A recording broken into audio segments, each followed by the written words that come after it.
तो ईडी से हम भी जानना चाहते हैं कि पूरे देश को ईडी बताए इस जांच के बाद कि यह असली घोटाला क्या था, और जिसको हम देश का नंबर 1 चैनल समझ रहे थे, इंडिया टुडे ग्रुप, आज तक चैनल, इनकी नंबर 1 होने की सच्चाई क्या थी। क्योंकि हमने देखा है कि देश के लोग अब आज तक चैनल को तो देखते भी नहीं है। ईडी ने कार्रवाई करते हुए अब सम्मन भेज दिया है इंडिया टुडे ग्रुप को, और सोमवार को ईडी के सामने इंडिया टुडे ग्रुप के जो सीएफओ हैं उनको पेश होना है। उनसे पूछताछ होगी कि ये जो फर्जीवाड़ा हुआ है, ये जो फर्जी टीआरपी का केस है, इसमें हंसा रिसर्च की जो मेन और जो असली कॉपी है, जिसमें नाम लिखा हुआ है कि इंडिया टुडे ग्रुप ने अपनी टीआरपी नंबर 1 करने के लिए हंसा रिसर्च के एक कर्मचारी को रिश्वत दी, उस कर्मचारी ने पैसे देकर लोगों को इंडिया टुडे चैनल लगाने को कहा, जिसके कारण पिछले कई साल में नंबर 1 चैनल बनता रहा और अपनी बड़ाई खुद करता रहा। अब इन सारे पहलुओं की जांच ईडी करेगी, और ईडी की इस जांच में अब यह खुलासा हो जाएगा कि ये जो फर्जीवाड़ा, ये जो घोटाला मुंबई पुलिस ने जिनके दबाव में काम किया, ये असली में था कि फर्जी था। अब ये सारी जांच होगी और इस जांच में निश्चित रूप से इंडिया टुडे ग्रुप की मुश्किलें बढ़ सकती हैं। नमस्कार, मैं हूं पवन त्यागी। फर्जी टीआरपी घोटाले में इंडिया टुडे ने खूब बचने की कोशिश की, और मुंबई की जो पुलिस है उसने इतना पक्षपात किया कि हंसा रिसर्च के एप्लीकेशन देने में जो नाम लिखा गया था वो इंडिया टुडे ग्रुप का नाम था, लेकिन मुंबई पुलिस के जो कमिश्नर हैं परमवीर सिंह, उन्होंने हंसा रिसर्च की एप्लीकेशन को दरकिनार करते हुए अपनी तरफ से एक मनगढ़ंत कहानी रचते हुए और रिपब्लिक भारत को उसके लिए जिम्मेदार बताया और कहा कि फर्जी टीआरपी घोटाला हुआ है, जिसमें कुछ चैनलों ने अपनी टीआरपी बढ़ाने के लिए हंसा रिसर्च के कर्मचारियों को रिश्वत दी, और उसने लोगों को रिश्वत दी। हंसा रिसर्च के उस कर्मचारी ने लोगों को चैनल ज़्यादा देखने के लिए पैसा दिया गया। ये घपला है, ये घोटाला है, लिहाजा रिपब्लिक भारत के ऊपर केस दर्ज कर दिया गया। और जो परमवीर सिंह हैं, कमिश्नर ऑफ मुंबई पुलिस, उन्होंने प्रेस कॉन्फ्रेंस करते हुए आरोप लगाया रिपब्लिक भारत पर कि इसने फर्जीवाड़ा किया है। ये तो थोड़ी देर बाद ही खुलासा हुआ कि जिसका आप नाम ले रहे हैं रिपब्लिक भारत, असल में हंसा रिसर्च ने उसका नाम लिखा ही नहीं था एप्लीकेशन में।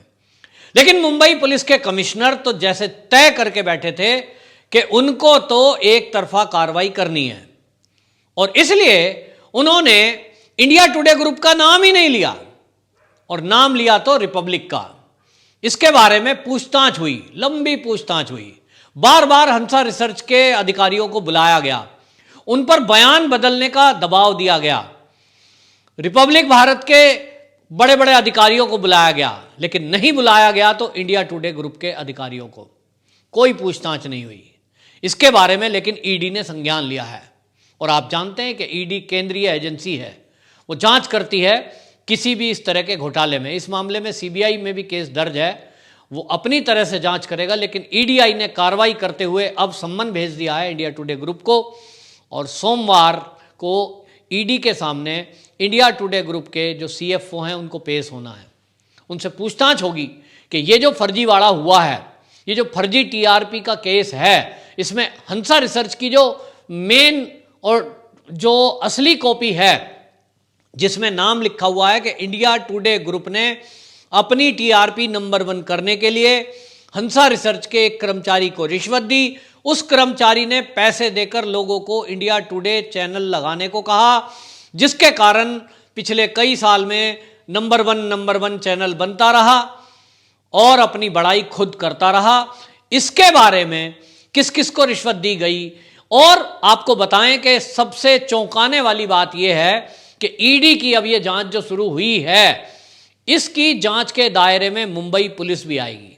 जी हां, परमवीर सिंह से जो मुंबई पुलिस कमिश्नर हैं, उनसे भी अब ईडी पूछताछ कर सकती है कि आपने जब रिपब्लिक भारत का नाम ही नहीं था हंसा रिसर्च की एप्लीकेशन में, तो आपने प्रेस कॉन्फ्रेंस में किसके कहने पर, किसके इशारे पर या किस लालच में, आपको क्या ऐसा मिला जिसके कारण आपने रिपब्लिक चैनल का नाम लिया? आपने क्यों हंसा रिसर्च के अधिकारियों को बुलाकर बार बार उनको बयान बदलने के लिए, एप्लीकेशन बदलने के लिए दबाव दिया? और यह ईडी जब पूछताछ करेगी तो संभव है कि मुंबई की पुलिस के कई अधिकारी, जिसमें परमवीर सिंह मुंबई पुलिस के कमिश्नर भी हैं, उनके ऊपर गाज गिर सकती है। इसकी जांच होनी चाहिए, क्योंकि अर्नब गोस्वामी ने कंप्लेंट की है बाकायदा कि मुझे हरेसमेंट करने के लिए, मेरे चैनल को बंद करने के लिए एक साजिश रची गई है, और इस साजिश में मुंबई पुलिस के अधिकारी और मुंबई पुलिस कमिश्नर शामिल है। जब यह आरोप लगाया गया तो उसके बाद से हमने देखा कि मुंबई की पुलिस अर्नब गोस्वामी के विरुद्ध किस तरह के षड्यंत्र कर रही थी। बार बार उनके अधिकारियों को बुलाया गया, कई पत्रकारों को जेल में डाल दिया गया, और यहां तक कि अर्नब गोस्वामी को भी जेल में डाल दिया गया। उनके ऊपर एफआईआर कर दी गई। उनका एक अन्वय नाइक वाला पुराना केस आत्महत्या का जो क्लोज हो चुका, उसमें एफआईआर लग चुकी, उस केस को मुंबई पुलिस ने दोबारा खोल दिया। क्यों? ऐसा लग रहा था साफ साफ कि मुंबई पुलिस ये तय कर चुकी है कि अर्नब गोस्वामी को किसी भी तरह से जेल में डालना है, और किसी भी तरह चैनल के बड़े बड़े अधिकारियों को इतना हरेस करना है कि या तो वो चैनल छोड़ जाएं, या तो वो सरेंडर कर दें, और जो पुलिस चाह रही थी उनसे उगलवाना या लिखवाना वो लिख दें। लेकिन ऐसा हुआ नहीं। मुंबई पुलिस के टॉर्चर करने के बावजूद भी किसी रिपब्लिक के पत्रकार या अधिकारी ने कोई भी ऐसी बात पुलिस को नहीं लिख के दी जो वो चाह रहे थे, जिसके कारण आज भी रिपब्लिक चैनल जैसा पहले चल रहा था उससे भी और ज्यादा टीआरपी बढ़ने के साथ चल रहा है। अर्नब गोस्वामी की ख्याति पहले से और ज्यादा बढ़ गई, और यही बेचैनी इन लोगों की थी कि ये आखिरकार जिसको हम बंद करना चाह रहे थे चैनल को, ये अपने आप नंबर 1 कैसे बन रहा है। तो ईडी की जांच का जो ये दायरा है, ये बार्क पे भी जाएगा, ये हंसा रिसर्च से भी पूछताछ होगी, और सबसे पहले पूछताछ इंडिया टुडे ग्रुप से होगी। और अब मुंबई पुलिस से यह भी पूछा जाएगा कि यदि आप मान लीजिए मानते ही थे कि रिपब्लिक चैनल ने फर्जीवाड़ा किया होगा, तब भाई रिपब्लिक चैनल या कोई भी चैनल जिसका फर्जीवाड़ा पता लगाना चाह रहे हो, तो उसका सबसे पहला टूल कौन सा है? आपकी जांच के दायरे में नंबर 1 पे क्या चीज होनी चाहिए थी? तो नंबर 1 पे होना चाहिए था वो बारोमीटर, क्योंकि वो बारोमीटर के द्वारा ही ये फर्जीवाड़ा किया गया। बारोमीटर वो डिवाइस होता है जो लोगों के घरों में सेटअप बॉक्स के साथ लगाया जाता है। जब कोई भी व्यक्ति अपने घर में चैनल चलाएगा तो ये बारोमीटर में कौन चैनल कितनी देर चला ये रिकॉर्डिंग होती है, और इसी के आधार पर यह तय होता है सैंपल लेकर के पूरे देश में कि किस चैनल को ज्यादा देखा गया, और उसके आधार पर फिर टीआरपी तय होती है, और यह टीआरपी बार्क तय करती है। बार्क भी केंद्रीय एजेंसी है जो सूचना प्रसारण मंत्रालय के अधीन काम करती है। लेकिन मुंबई की पुलिस ने इन बारोमीटर के बारे में कोई बात नहीं करी। इन्होंने हंसा रिसर्च के अधिकारियों को थाने में बार बार बुलाया, लेकिन उनसे यह नहीं कहा कि वो जो बारोमीटर घरों में लगे थे जिनके द्वारा फर्जीवाड़ा हुआ उनका डाटा हमें दीजिए। कोई जांच नहीं हुई। इन्होंने, मुंबई पुलिस ने इनको भी बुलाया जो बार्क के अधिकारी हैं, उनको दोषी बता दिया कि बार्क के जो पूर्व डायरेक्टर हैं उनको कहा गया कि इन्होंने फर्जीवाड़ा किया है, इन्होंने बहुत सारे मेल रिपब्लिक को भेजे हैं और रिपब्लिक ने इनको मेल भेजे हैं, जबकि अर्नब गोस्वामी उसकी सफाई दे चुके कि ये जो मेल है ये आदान प्रदान हर टीवी चैनल करता है, हमने भी किए। लेकिन जिस दौरान के ये मेलों का बताया जा रहा है सन 2018-19 में, उस समय का तो हमारा टीआरपी नंबर 1 था ही नहीं, तब हमारी ये बात थी नहीं, तब ये आरोप क्यों लगा रहे हैं? हमारे चैनल की टीआरपी तो सुशांत सिंह राजपूत की हत्या के बाद से बढ़ना शुरू हुई, जो 2020 का केस है। तब मुद्दा 2020 का है, मुंबई पुलिस बात करती है 2019 की, 2018 की। इससे साफ जाहिर होता है कि जो बार्क के ऊपर भी आरोप मुंबई पुलिस ने लगाए हैं, जिन बात को लेकर के वो रिपब्लिक को दोषी बता रहे हैं, जिन बातों को लेकर के वो अर्नब गोस्वामी को जेल में डालने की कवायद कर रहे हैं, वो फर्जी है। अब इसकी जांच भी ये ईडी करेगी कि फर्जीवाड़े में फर्जीवाड़ा क्या हुआ, क्या कारण था कि मुंबई पुलिस कमिश्नर किसके दबाव में काम कर रहा था, कौन थे लोग जिनके कहने पर यह सब किया गया, क्यों तो बार्क के पूर्व अधिकारी को जेल में डाला गया। यदि बार्क के पूर्व अधिकारी ने डाटा में हेराफेरी की और किसी चैनल को नंबर 1 करने की कोशिश की तो ठीक है, आपने जांच की होगी कि उन्होंने रिश्वत ली और उनको आपने जेल में डाल दिया। तो वो चैनल कौन सा था जिसने ये हेराफेरी करवाई? मुंबई की पुलिस ने उस चैनल का नाम आज तक किसी भी प्रेस कॉन्फ्रेंस में या कहीं भी अपने डाटा में नहीं बताया है। तो क्यों?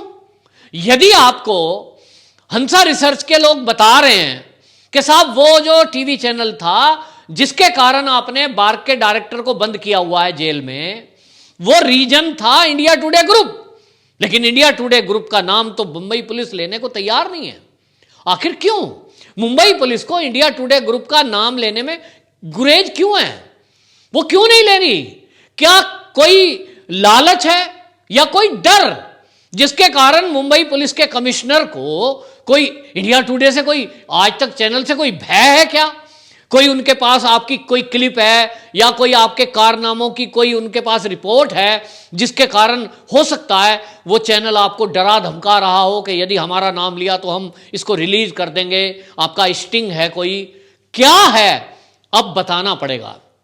जो भी बात है अब ईडी जान के रहेगी, और ईडी को पता लगने का मतलब है कि देश को पता लगने वाला है कि मुंबई पुलिस ने ये एक तरफा कार्रवाई जो रिपब्लिक भारत के खिलाफ की थी, जो अर्नब गोस्वामी के खिलाफ की थी, फर्जीवाड़ा जो किया था, फर्जी नाम लिया था, हंसा रिसर्च के अधिकारियों को क्यों परेशान किया था, घंटों घंटों उनको थाने में बिठाकर और उनको क्यों कहा गया कि आप इस एप्लीकेशन को बदलिए जिसमें इंडिया टुडे ग्रुप का नाम लिखा है। आखिरकार मुंबई की पुलिस ये इंडिया टुडे ग्रुप का एजेंट कैसे बनकर काम कर रही थी? इंडिया टुडे ग्रुप के किन अधिकारियों ने मुंबई पुलिस वालों को यह कहा था कि आप हमारी पैरवी करो, हमारे वकील बन जाओ और हमें बचाओ? कौन लोग थे वो? क्यों ऐसा कर रही थी मुंबई पुलिस? अब इन सारे पहलुओं की जांच ईडी करेगी और ईडी की इस जांच में अब यह खुलासा हो जाएगा कि ये जो फर्जीवाड़ा, ये जो घोटाला मुंबई पुलिस ने जिनके दबाव में काम किया, ये असली में था कि फर्जी था। अब ये सारी जांच होगी और इस जांच में निश्चित रूप से इंडिया टुडे ग्रुप की मुश्किलें बढ़ सकती हैं और अब इंडिया टुडे ग्रुप का वो खुलासा भी होगा, पता चलेगा कि ये जो अपने आप को पिछले 15 साल से नंबर 1 देश का चैनल, नंबर 1 आज तक चैनल, हर बार हर साल अवार्ड लेता था, हमें लगता था कि शायद नंबर 1 इसलिए है कि भाई न्यूज अच्छी दिखाता होगा, लेकिन अब हमें जानकर ये बड़ी निराशा हुई है कि इंडिया टुडे ग्रुप जिसमें आज तक चैनल भी आता है, ये ऐसे लोग हैं कि ये फर्जीवाड़ा करके ये खबरें भी झूठी दिखाते हैं। ये तो हमने खुद देखा है कि कोरोना के काल में इन्होंने किस तरह से आरएसएस की रसोई को केजरीवाल की रसोई बता दिया। क्यों भाई? केजरीवाल ने कितने पैसे दिए थे आपको? और अगर नहीं दिए थे तो फिर आपने ये झूठ क्यों बोला? इसके बारे में देश से माफी मांगी? नहीं मांगी। चैनल पर कोई सफाई नहीं दी। कुछ भी कभी भी दिखाते हैं। क्यों? और इस फर्जीवाड़े को यदि खुलासा करता है और एक चैनल सच्चाई दिखाता है, वो देश का सच लोगों को दिखा रहा है, वो सरकार महाराष्ट्र के बारे में, पालघर के साधुओं के बारे में कोई मुद्दा उठा रहा है, आप तो नहीं दिखाते। तो इंडिया टुडे ग्रुप, आप भी टीवी चैनल वाले हैं भाई, आप भी दिखाते पालघर के मुद्दे को, आप भी महाराष्ट्र सरकार से सवाल पूछते सुशांत सिंह राजपूत की मौत पर। किसने रोका था आपको? लेकिन आप तो मौन हो गए या मैनेज हो गए। ये अब इंडिया टुडे ग्रुप से पता लगाएगी ईडी। तो ईडी से हम भी जानना चाहते हैं कि पूरे देश को ईडी बताए इस जांच के बाद कि यह असली घोटाला क्या था, और जिसको हम देश का नंबर 1 चैनल समझ रहे थे, इंडिया टुडे ग्रुप आज तक चैनल, इनकी नंबर 1 होने की सच्चाई क्या थी। क्योंकि हमने देखा है कि देश के लोग अब आज तक चैनल को तो देखते भी नहीं है, क्योंकि अब यह समझ में आ गया लोगों को कि ये वो चैनल है जो झूठ परोसता है, ये वो चैनल है जो देश के विरोध में खबरें दिखाता है, ये वो चैनल है जो फर्जी स्टिंग कर देता है, यही वो चैनल है जिसमें पुण्य प्रसून वाजपेयी जब नौकरी करते थे तो वो किस तरह से केजरीवाल के साथ मिलकर के फ्रेम बना रहे थे और किस तरह से एक फर्जी न्यूज बना रहे थे।